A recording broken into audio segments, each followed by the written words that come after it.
Olá, você está no Além do Peso, o podcast da CBN sobre obesidade. Tema de hoje, saúde mental e obesidade. E para nos ajudar a entender como é que essas coisas estão relacionadas, eu estou com o Dr. Taki Cordaz, psiquiatra, coordenador da equipe multidisciplinar do Instituto de Psiquiatria do HC da FMUSP. Dr. Taki, muito obrigado por aceitar o nosso convite. E a gente sabe que essas duas coisas estão muito imbricadas, né? Estão sempre muito imbricadas. Primeiro, Luiz, muito obrigado pelo seu convite. Eu acho que a gente tem que fazer uma diferenciação que as pessoas pouco conhecem.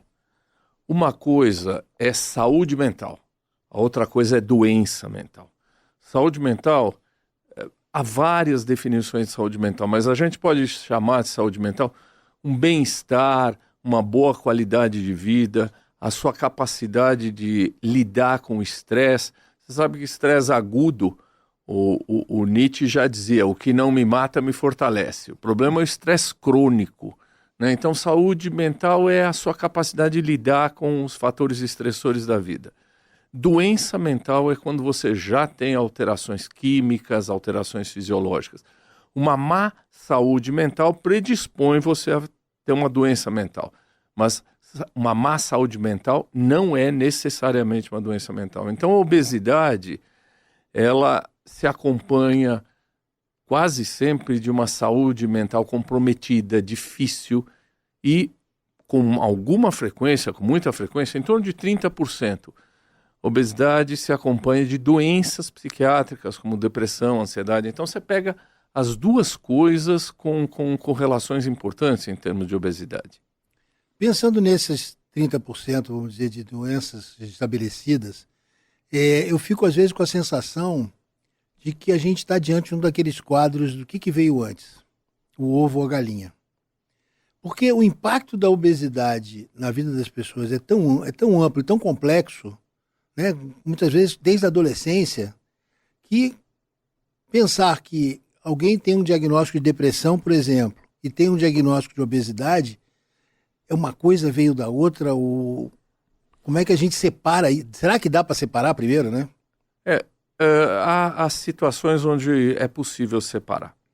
A gente sabe que a obesidade carrega, sem trocadilho, um pesadíssimo estigma, né? A obesidade carrega um estigma desde a antiguidade. Você vê que entre os deuses gregos não tinha nenhum obeso, né? Só Baco, Dioniso, né? E um cara que chama Caliemonos, eu sou descendente de grego, que é o deus da tolice. Então só tinham dois deuses com obesidade. Dioniso, né, da farra, da festa, da bagunça, e o Caliemonos. Então você vê que já desde o início, desde a antiguidade, a obesidade era vista como uma perda de controle, como uma bobagem, como uma tolice, como incapacidade de viver uma vida adequada. Você tem esse preconceito de obesidade ao longo de toda a história do homem. Veja Dom Quixote e Sancho Panza. Sancho Panza é uma figura caricata dentro do livro, né, do Cervantes. É um cara que acredita em tudo, né? Em geral, na literatura e depois no cinema, o indivíduo com obesidade é tido como ou cômico ou vilão, nunca exerce um papel assim muito, muito digno. Então você tem um enorme preconceito. Ao longo do século passado, a obesidade entrou para a nossa área médica. Todas as especialidades médicas passaram a falar de obesidade e ver a obesidade como algo complicado, qualquer área. Mesmo assim, o estigma e o preconceito contra a obesidade persistiu. Então, o que a gente sabe é que populações estigmatizadas, pensa, por exemplo, em indivíduos que têm doenças de pele extensa, que são visíveis, né? O Brasil transforma, acho que a Marilena Chauí diz isso, as diferenças em desigualdades. Então, o Brasil tem um preconceito de cor, de sexo, de gênero e muito um preconceito, uma gordofobia. Populações que são muito estigmatizadas têm mais incidência de depressão. Ou seja, populações que sofrem com estigma, com preconceito, têm maior risco de desenvolver depressão. Por quê? Porque são isoladas. E aí tem a coisa do indivíduo que existe o preconceito externo, o estigma externo. A hora que ele acredita nesse estigma, quer dizer, a hora que ele acredita que ele é ruim mesmo, que ele é diferente, isso aumenta muito o risco de depressão. Então, populações estigmatizadas como pessoas com obesidade têm muita depressão, ansiedade. Pacientes psiquiátricos, em função do sedentarismo, em função de hábitos alimentares inadequados, muitas vezes em função do não controle adequado com as nossas medicações, ganham peso. Então, pacientes com depressão e ansiedade, ao longo da sua vida, desenvolvem com muita frequência obesidade. E pacientes com obesidade desenvolvem ansiedade e depressão. Há provavelmente fatores genéticos, e a gente sabe hoje, a palavra de ordem dentro da psiquiatria é inflamação. Então, a gente sabe que depressão, transtorno bipolar, ansiedade, você tem PCR elevado, você tem alterações inflamatórias. Obesidade é uma doença inflamatória. Então, você tem provavelmente conexões inflamatórias entre a obesidade e alguns transtornos psiquiátricos. É difícil separar mesmo o que veio antes. E uma coisa que me veio à cabeça quando a gente conversando com a sua fala é a sociedade ainda coloca uma culpa muito grande em cima do paciente com obesidade. Quando diz que, olha, o paciente com obesidade está obeso porque ele é preguiçoso, porque ele não consegue se controlar, não tem uma dieta controlada, ele não faz exercício. E isso aumenta mais ainda, bate no estigma e ainda amplifica, né? Exato. Um paciente com obesidade, quando você vê comendo, a primeira coisa que ele fala também é por isso que ele é gordo, né? Está comendo desse jeito. E o pior é que existe um forte preconceito contra a obesidade no nosso meio, entre médicos e entre profissionais de saúde. Muitos médicos, diante de um paciente com obesidade, não abordam a obesidade porque acham que vão ofender, ou então que acham que é inútil. Várias pesquisas mostram que médicos preferem não tratar a obesidade porque dizem, ele não vai seguir tratamento, ele é um paciente ruim, ele vai furar o tempo todo. Quer dizer, profissionais de saúde colocam no paciente com obesidade um problema de personalidade, que esse indivíduo não vai aderir a tratamento. Tem uma outra coisa também que afasta pessoas com obesidade do tratamento. Você vai para algumas clínicas e hospitais, não tem cadeira específica para pessoas com obesidade, não tem maca específica para pessoas com obesidade. Pessoas com obesidade muitas vezes se sentem mesmo estigmatizadas. Então, não procuram tratamento que cronifica a doença. Então, esse preconceito é da sociedade geral, mas muito nosso também, né? De profissionais de saúde. A gente conversou aqui já, e eu sempre falo isso. Uma das coisas que mais me impressionam é o fato de o seguinte, hipertensão arterial está muito relacionada à obesidade, doença cardiovascular em geral. Isso. E os ambulatórios, os consultórios, não têm um aparelho de medir pressão adequado.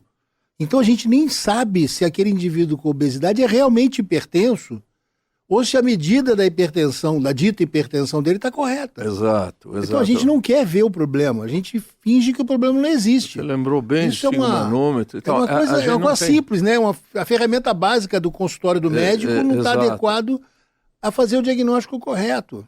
Isso vai ter que mudar. Mais de 50% da população brasileira está com obesidade ou sobrepeso. Quer dizer, entre dois pacientes, um paciente terá um sobrepeso ou obesidade, você vai ter que atender essa pessoa e isso vai ter que modificar. Isso realmente é algo que, enfim, vai ter que caminhar provavelmente para uma política pública oficial, no mínimo, que vai acabar puxando o resto, né? Porque, pelo jeito, o dito mercado também não resolveu isso, quer resolver, o mercado não né? é inteligente. Não deveria ser. Não, porque se fosse inteligente, se a gente abordasse obesidade de uma forma mais inteligente, a gente estaria vendo já, até na saúde suplementar principalmente, onde o dinheiro é uma coisa importante, não que não seja na gestão pública, até é muito importante, mas não é o que rege, né?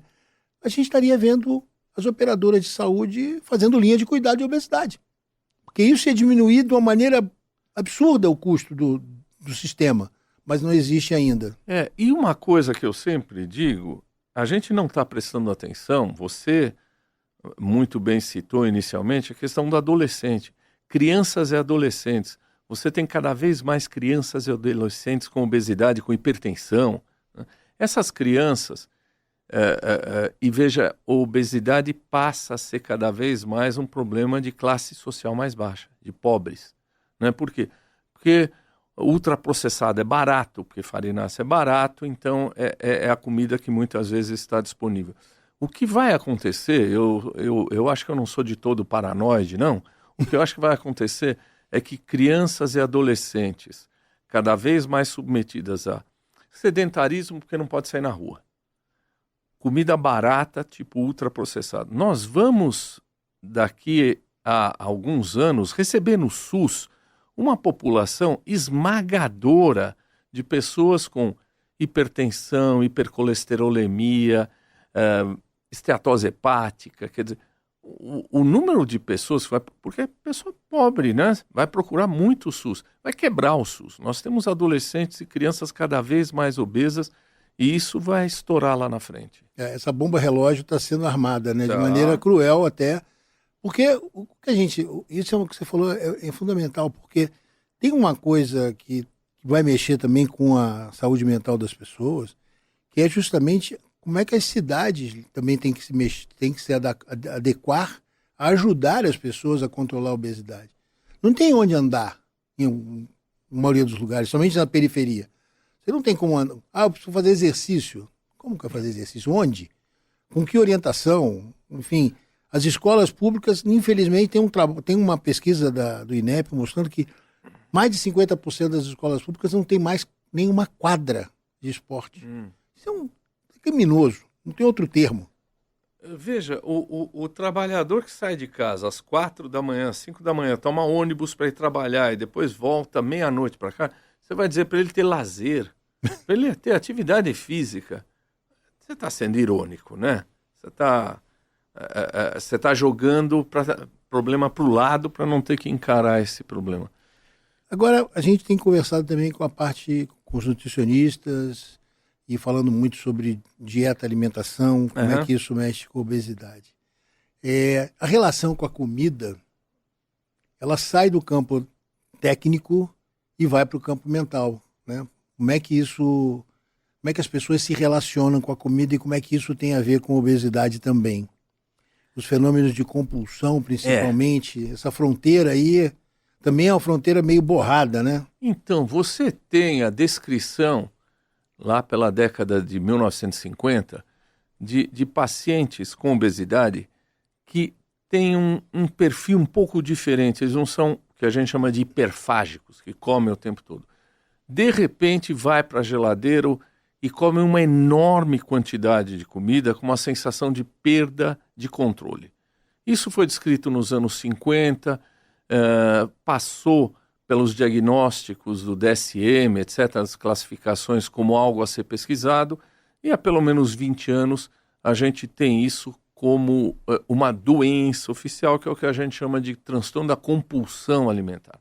O que a gente sabe é que se você pegar uma população de obesidade, com obesidade na rua, população geral, você vai ter compulsão alimentar em torno de 2, 3, 4, 3,5% são as estatísticas. Só que à medida que você vai para hospitais terciários, à medida que você vai para gente que vai para cirurgia bariátrica, à medida que você vai para pacientes mais graves, à medida que o IMC, o índice de massa corpórea, vai subindo, compulsão alimentar pode chegar a 50% dessas pessoas. Então, compulsão alimentar é algo que, infelizmente, é pouco diagnosticado. Tem uma pesquisa no Rio de Janeiro que gente com compulsão alimentar passa por médicos, por especialistas, e só 3% recebem o diagnóstico. Então você, diante de uma pessoa com obesidade, tem obrigação de tentar entender se o padrão alimentar dele é hiperfágico, ele come o tempo todo, ou se ele tem compulsão alimentar. Porque compulsão alimentar é a ingestão de grande quantidade de comida num curto espaço de tempo, com a sensação de que perdi o controle. Muita gente diz, olha, parece uma coisa de droga, eu não consigo parar, eu começo a comer e não consigo parar. Tem todo um tratamento diferente, tem toda uma associação com mais problemas psicológicos e psiquiátricos, ou seja, é uma subpopulação que a maior parte dos clínicos, mesmo dos psiquiatras, não sabe diagnosticar e que pode ter um prognóstico muito melhor. A outra coisa é, sem patologizar, sem falar de transtorno da compulsão alimentar, é o número de dietas inadequadas que é realizado. Quer dizer, você sabe que jejum intermitente, uso não prescrito de psicoestimulantes para tirar o apetite, infelizmente os análogos de GLP-1 são drogas excepcionais para mudar a história, né? São usados por gente que não tem obesidade, por gente que não tem diabetes e de uma maneira pouco orientada.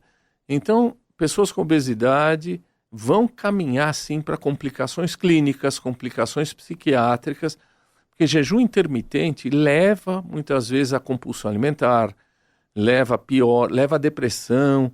Então, tem muita gente fazendo não orientado, e infelizmente, você bem sabe, às vezes até orientado por profissional de saúde, dietas absolutamente malucas, irracionais e criminosas, né? Então, você tem uma grande população que vai cronificar cada vez mais por um tratamento inadequado. E, por exemplo, a dieta cetogênica é uma dieta que, até mesmo na psiquiatria, tem uma penetração importante, né? E até, às vezes, até como ferramenta para algumas patologias. Então, tem umas pesquisas de dieta cetogênica como um tratamento coadjuvante em transtorno bipolar. Mas isso ainda está no campo experimental, no campo de pesquisa da dieta cetogênica. Agora, no indivíduo comum, a dieta cetogênica tem um maior risco de desenvolver transtorno, depressão, ansiedade e de passar a ter compulsão alimentar. Então, dieta cetogênica como terapêutica ainda é uma coisa experimental. Mas jejum intermitente, dieta cetogênica em geral, pode piorar o prognóstico desse paciente. Você falou dessas drogas novas, os análogos do GLP-1, que são, enfim, pelo menos a gente agora tem alguma ferramenta, é importante dizer isso. Maravilhosa, que a né? gente não tinha ferramenta alguma que funcionasse, a não ser os inibidores de apetite de ação que não era específica, né? Sim. E uma coisa interessante, quem utiliza desses medicamentos muitas vezes relata diminuição da sensação de compulsão. Isso chega até o psiquiatra e... Chega. Nós estamos falando, sem falar de nome comercial, de liraglutida, semaglutida, tirzepatida, que saiu agora. O extraordinário é que essas drogas agem em centros cerebrais. Centros de fome, mas não exclusivamente de fome. Você age numa série de neurotransmissores cerebrais. E o que começa a se perceber é, o indivíduo chega para você e diz, olha, tirou a minha compulsão, tirou o meu apetite, mas eu já não aguento beber como antes. Ele usa o termo, fico empapuçado. Eu tomo uma, já fico empapuçado, não aguento. Então existem pesquisas, existe uma larga pesquisa na Irlanda, mostrando que essas drogas reduzem não apenas o apetite, como o consumo de álcool. Na Irlanda o problema é grande, né? E eu tenho alguns pacientes, isso começa a ser descrito, reduzindo outros tipos de compulsão. Por exemplo, compulsão por compras, né? Tem gente que diz, olha, parei de comprar depois disso. Você deve estar mexendo em mecanismos de reforço, mecanismos de prazer. E tem um lado oposto. Tem pacientes que descrevem piora de depressão e de ansiedade quando começam. Tem paciente que diz assim para mim, escuta, também não precisa tirar o prazer de comer, tá me tirando tudo, eu gosto de comer, me tira só o excesso. Então tira o prazer de comer também. Então são drogas para diabetes e para obesidade fantásticas. Nós vamos reduzir muito o número de cirurgias bariátricas, né? Mas que a gente precisa ficar de olho em transtorno psiquiátrico. Mais uma coisa, são drogas para uma elite. Sim. Você não vai ter em serviço público, por mais demagogo que sejam alguns políticos dizendo que vão usar essas drogas no serviço público, né, no Estado, vão distribuir no município. São drogas muito caras. A gente cada vez mais acentua um buraco social. Quer dizer, o indivíduo com grana, ele vai fazer academia, vai usar essas drogas, tem lazer. O indivíduo com mais pobre, o indivíduo de classes sociais mais baixas, não terá acesso a isso. O que você tem no SUS é sibutramina, são drogas muito antigas, e você está criando mais uma vala social. né, de obesidade e não obesidade. Mas nesse momento é o que tem, né? E vai se somar a essa desigualdade que já existe no acesso a alimentos melhores, no acesso a uma vida mais saudável, né? Até por questões de localização geográfica das pessoas. Perfeitamente, exatamente. Quer dizer, a gente está realmente caminhando. A ciência caminha para o lado dela, né? O problema é a gente viabilizar isso a nível populacional, ainda não se tem decisão política para isso. Exatamente. É importante dizer que a questão não é a falta de dinheiro. É questão de escolhemos colocar o dinheiro aonde. Sim. E você como clínico, os clínicos vão continuar topando com hipertensão, esteatose, depósito de gordura renal, que é um negócio que, né? Doença cardiovascular cerebral, uma outra coisa que a obesidade está fortemente relacionada é com demência. Obesidade, diabetes do tipo 2, índice muito maior de demências. Então, você também vai ter uma coisa para o psiquiatra, para o neurologista, para o clínico, para o cardiologista, vai ter para todo mundo. A gente tem, esse assunto que você tocou é importante, porque o Brasil já é talvez um dos países com maior incidência de doença hepática induzida por síndrome metabólica. Que tem uma sigla horrorosa de falar, né? MALSD, um negócio você enorme. Sabe, é isso. Enfim, e nós vamos. Isso e vai por levar. álcool, né? Acho que agora é. Não, mas é maior do que. Maior que hoje por álcool. a gente tem mais cirrose tem mais cirrose por gordura no fígado que gera inflamação e tudo mais do que por álcool. Imagina daqui a alguns anos, né? Quando isso é uma bola de neve. Transplante, né? Parece que é mais por causa de síndrome metabólica. Nos Estados Unidos é a maior causa de necessidade de transplante, aí a doença hepática induzida pela síndrome metabólica. Exato. Enfim, isso tudo que a gente tem que pensar, como é que a sociedade tem que pensar nisso, né? Em termos de onde é que a gente quer chegar, cara? Isso assusta, né? A gente fala e pensa nisso como médico, você está pensando, às vezes, do ponto de vista de um paciente, mas a gente pensa com essa população, onde é que a gente quer chegar, né? Mas eu posso ser bastante desagradável? Sim. Tem gente ganhando dinheiro com isso. Isso é sempre lucro. Eu tenho um slide, quando eu falo de crianças com obesidade, eu mostro, você bem lembra daquele seriado Star Wars? Sim. Então eu mostro o Capitão Kirk falando com o Spock. O Spock. O Kirk dizendo assim, escuta, mas esses caras sabiam que dar essa comida para essas crianças ia dar obesidade. Por que eles continuavam dando? O Spock responde, porque a obesidade engorda os lucros também. Eu acho que tem gente ganhando dinheiro sempre, né? Sim. E acho que há outros interesses, né? Eu te disse que eu sou meio paranoide, eu acho que daqui a pouco todas essas crianças e adolescentes vão para o SUS e vão quebrar o SUS. Isso é ótimo para a saúde suplementar. Todo mundo migra para a saúde suplementar. O problema é que eu não sei se a gente tem dinheiro nem para isso, né? Aí você vai oferecer esses convênios mequetrefe, né? Ruins. Eu acho que a gente isso aponta uma coisa que obesidade tem que ser encarada como um problema de saúde pública. Gravíssimo, sim. E termos políticas públicas e de política de Estado, e não política de governo, né? Como a gente sabe. Não adianta um governo achar que vai fazer uma coisa, se não vai ter uma linha de cuidado que se perpetue. Você citou a ausência de quadras para fazer atividade Sim. física em criança em escola pública. Perfeito. Mas agora, voltando aqui ao que a gente pode fazer às vezes, né? A gente sofre muito pensando na saúde como um todo. Qual é a tua visão da posição, vamos dizer assim, específica ou de um psiquiatra? Onde é que ele vai encaixar bem nesse...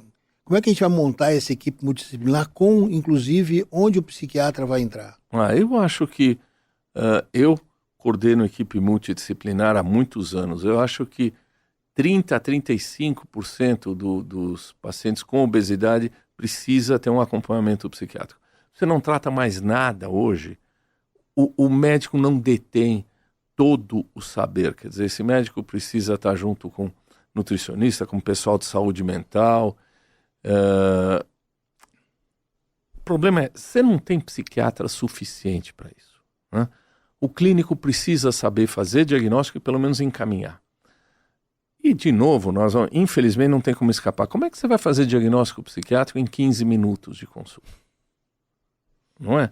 Você vai dar uma droga antihipertensiva, você vai dar alguma coisa para colesterol, etc. Mas você não consegue fazer diagnóstico psiquiátrico em 15 minutos. Então, muitos dos pacientes com obesidade deveriam estar sendo encaminhados para um psiquiatra, e o psiquiatra também deveria entender que ele tem um papel na obesidade. Psiquiatras, durante muitos e muitos anos, acharam que isso não era com ele. Né? Então, você não é só o clínico que precisa entender que muitos dos pacientes têm que fazer um diagnóstico psiquiátrico, minimamente psicológico, encaminhar. O psiquiatra também tem que entender que a obesidade é com ele também. Psiquiatras fogem disso. Eu posso te dizer que eu estive em alguns congressos recentemente, congresso de obesidade, acho que foi em Recife, brasileiro, tinha 3 psiquiatras. Eu fui há um tempo atrás a Málaga, o congresso de obesidade europeu, tinha 2 psiquiatras. Aí foi agora, há pouco tempo. Foi pouco tempo, exatamente. 2 meses atrás. Isso, acho que foi maio. Não tinha ninguém. Quer dizer, o profissional de saúde mental também está achando que isso não é com ele. E é uma vasta população. Agora, não tem psiquiatra, tem 12 mil psiquiatras no Brasil aproximadamente. O clínico vai ter que aprender a fazer diagnóstico de algumas coisas. Ansiedade, angústia, depressão. E uma das coisas que a gente fala em congresso é, pelo amor de Deus, fluoxetina não é bombril. Para de ficar dando fluoxetina para todo mundo achando que isso vai resolver ansiedade, depressão, vai parar de comer. 15% dos pacientes que usam fluoxetina levam a ganho de peso. É uma mania nacional da fluoxetina para indivíduo com obesidade, porque acha que vai parar de comer. Só agrava. Acha que está tratando uma ansiedade que está alimentando esse processo, que não é por aí. Que não é por aí, porque essa história da ansiedade, se fosse ansiedade que levasse à obesidade, você dá benzodiazepínico para todo mundo, você dá Lexotan para todo mundo, você dá Valium para todo mundo, acabava a obesidade. Mas não é ansiedade que leva, é uma outra ordem de coisa. É a impulsividade, é a perda de controle, é a compulsão que a gente estava falando há pouco. Então não é ansiedade o problema. Acho que a gente tocou aqui, passou pela... a gente falou da consequência, vamos dizer assim, que é as consequências da obesidade do adolescente, da criança e do adolescente. Mas tem como tratar a saúde mental e eventualmente até diagnosticar já doenças mentais nesse grupo? Tem. Havia um preconceito durante muitos anos de que crianças e adolescentes não teriam um transtorno psiquiátrico. Era um crime usar um antidepressivo, qualquer droga na população adolescente. Crianças e adolescentes com obesidade têm maior risco de doença mental. Crianças e adolescentes com obesidade têm maior risco de compulsão alimentar, têm maior risco de suicídio.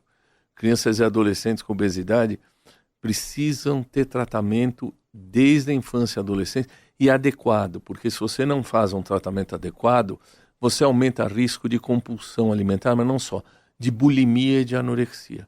Crianças com obesidade, se você não trata de maneira decente, correta, com equipe multidisciplinar, você aumenta o risco de ter anorexia, que é uma doença outra gravíssima, bulimia e outras complicações, transtornos alimentares em geral. Então isso quer dizer, a gente, infelizmente a gente tem um quadro dentro da complexidade da obesidade, essa interface com a psiquiatria, a gente precisa melhorar bastante, né? Muito. E uma outra área, se você me permite, é o psiquiatra no pré e pós-operatório de cirurgia bariátrica. Né? Porque você tem pessoal que vai para a cirurgia bariátrica, dada a gravidade da obesidade, tem elevada prevalência, frequência de depressão, de compulsão. E você tem que tratar antes e tem que tratar depois, porque senão o indivíduo, uma boa parte a partir de 2 anos pós-cirurgia, começa a perder cirurgia por causa de depressão. Então o psiquiatra também, o profissional de saúde mental, precisa estar envolvido na avaliação e posterior tratamento de cirurgia bariátrica. Aquela história de que o cara troca uma coisa pela outra, a cirurgia bariátrica vai para o alcoolismo, é porque muitas vezes esse indivíduo não foi adequadamente avaliado antes. E segundo, algumas cirurgias aumentam o risco de alcoolismo porque o metabolismo do álcool muda. Então se atinge níveis de alcoolemia ou níveis sanguíneos de álcool muito alto que aumenta o risco. Então o psiquiatra também tem que entrar na coisa da cirurgia bariátrica. Então, acho que para a gente tentar amarrar essa nossa conversa, que tem muitas faces, como eu falei, é a gente reforçar cada vez mais que temos que ter serviços multidisciplinares para acompanhar pacientes com obesidade e com esse time todo junto, né? E o clínico não pode ter preconceito nem para pacientes com obesidade e nem com psiquiatra e profissional de saúde mental, porque existe muitas vezes uma psicofobia. Muitas vezes o clínico acha que isso é tudo bobagem. Eu acho que eu vou falar como clínico, né? O grande medo, entre aspas, aí que a gente tem que colocar é... Primeiro que você não tem... É isso que você falou. A chance de se estabelecer uma real relação médico-paciente é cada vez menor. Uhum. Por várias razões, inclusive dos dois lados, né? E segundo, a gente tem muito medo de levantar esse assunto. Sim. E se você não tem uma relação estabelecida com o seu paciente, você não tem espaço. Você não vai nem olhar para isso. Essa é que é a triste realidade. Você levanta um negócio e depois você não sabe o que fazer com isso. E a resposta do paciente, qual vai ser? Eu tenho... Não, o senhor tem que procurar um psiquiatra. Não, doutor, e onde é que tem? Nem isso a maioria sabe responder, né? Tem que, mas não sabe o caminhar. Então, isso. você acha que eu sou louco? Não é isso? Pior que é. Gente, conversa com o Dr. Taki tá fantástica. A gente tá encerrando mais esse episódio do Além do Peso, o podcast de obesidade da CBN. Quero te agradecer muito, Taki, por Luiz, essa muito conversa. Obrigado pelo seu convite, muito honroso. E olha, essa conversa vai ter que continuar, gente. Até mais.